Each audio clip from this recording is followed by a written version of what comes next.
I got time to take one more telephone call. Miss Shelley, Yes, thank you ma'am. for calling in the show. How are you today? I'm doing well, thank you. Thanks for calling in the show. I have a question. I went down to a bail bond company and bonded my brother out who has a drug problem.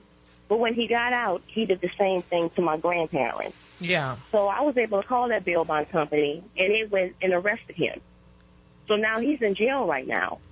You know, he has time to think about what he's done and to kick that habit.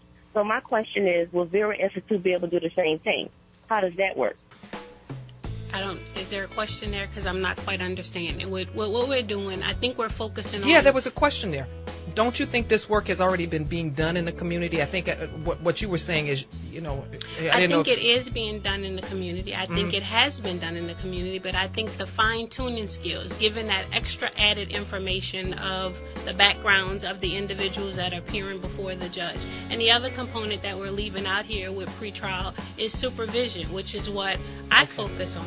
So that individual that's allowed a low bond, released to supervision through Vera, we're monitoring them. They're coming in for a face-to-face contact every week, plus a phone call every week for that first phase of the supervision program. And along with that, we're drug testing. We know if there are issues or problems that we need to immediately bring back before the commissioner and address. If you start imposing reporting conditions and curfews and restrictions, you start undermining their own support system.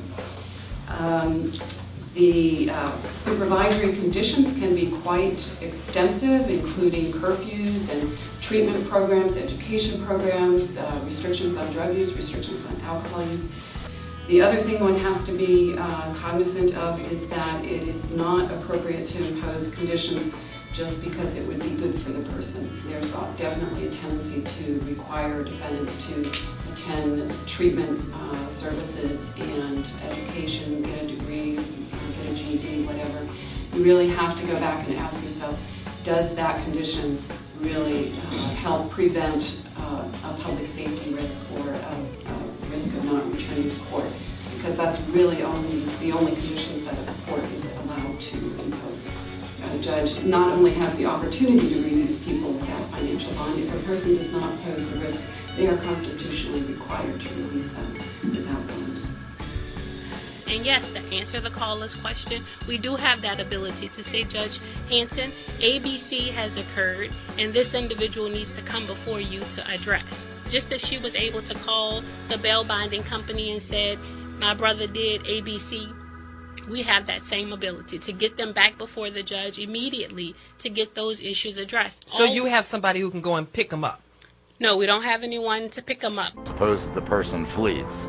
When a defendant released under pretrial services did not appear at court, nothing happened to the pretrial investigator responsible. No questions were ever gone back to the pretrial investigator about why they were released. I think at the end of the day, guys, what you're hearing is concern about public safety.